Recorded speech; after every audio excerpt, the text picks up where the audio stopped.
tonight naman, tuturuan ko naman kayo ng a little bit information about Chinese, other language, which is Mandarin, para medyo matuto tayo ng mga basic lang na information in their language. So, the Chinese is the largest spoken language in the world today. Taking into account the 1.3 billion people of the mainland China plus many billions in Taiwan, Singapore, Hong Kong, Macau, and many other settlements of Chinese communities around the world, one can see how important this language is. In many countries of Southeast Asia like Malaysia, Indonesia, the Philippines, Chinese society is not only very large in number but more importantly very influential, if not the most influential, socio-cultural group in the community, especially in business and economic fields. Also considering the strategic position that some Chinese-speaking countries have as touristic as well as industrial and working havens, it becomes very clear that learning their language is very important for a closer and better relation with the Chinese-speaking people. So, yun. Yun naman mga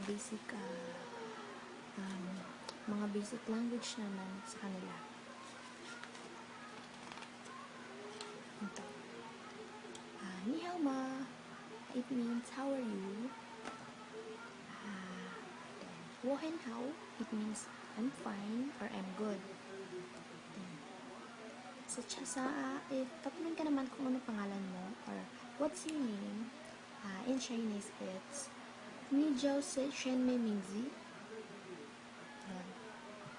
Then, pag sasagot ka naman, kunwari, my name is Rainy, so I will answer Wo Jiao Rainy.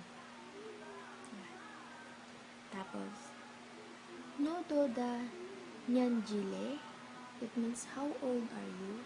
So, I'm 19. So, dito, ang 19 nila is Shiju. So, I will say,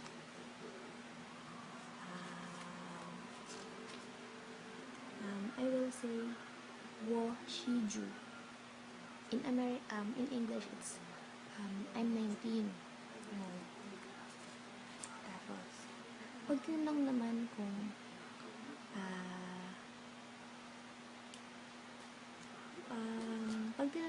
married ka na or are you married, in Chinese it's Jihun Le Ma.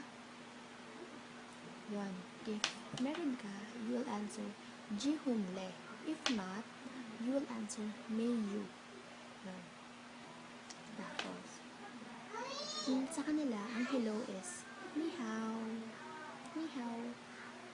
Then, ang welcome, it's Wan Ying. Yun. Then, thank you in Chinese or in Mandarin is Xi Xi. Yun. Xi Xi. Then, yung cardinal numbers naman nila from 0 to 10 is 0 is Ling, 1 is Yi or Yao, the 2 is Er, 3 is San, 4 is Si, 5 is Wu, 6 is Liu, 7 is Qi, 8 is Ba, 9 is Ju, and 10 is Shi. So, in 0 to 1, it's Ling, Yi, Er, San, Si, Wu, Lu, Qi, Ba, Ju, Shi. Yan. Ayun yung cardinal numbers nila from 0 to 10. Yeah.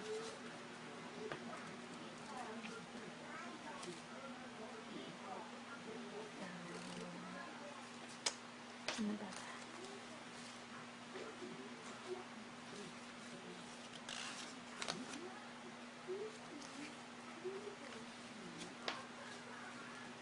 Ako gusto ko sana matuto ng Japanese din.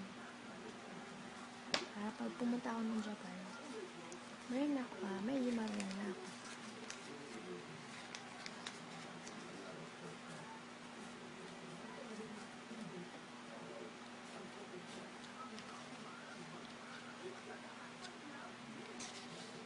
Wait lang ah.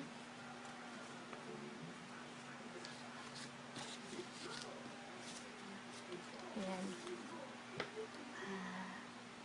Sa Chinese, ang bye-bye is Zaijian. Zaijian. And ang Happy New Year sa kanila is Xinyan Kuai-le. It means Happy New Year. Then, if it's birthday, it's Shengri. In wedding naman, it's Jihun. In anniversary, it's Zhongyan Jinyan. Then, if you will say have a prosperous New Year, it says in Mandarin is Xinyan Jinbu. Medyo mahirap ibigkas. Pero lang tututunan ko naman din. So yun. Sana may natutunan kayo. Kahit hindi ako masyadong fluent in Mandarin. So sana next time, Japanese naman. Para mas masaya. So yun. That's now for tonight. Tomorrow is pasok ko is 7 a.m. so I need to wake up early. Sana makatulog ako ng mahimbing kahit few hours lang yung tulog ko. Pero sana makagising ako ng maaga para hindi ako malate sa work ko. So yun. That's it. Good night. Arigato.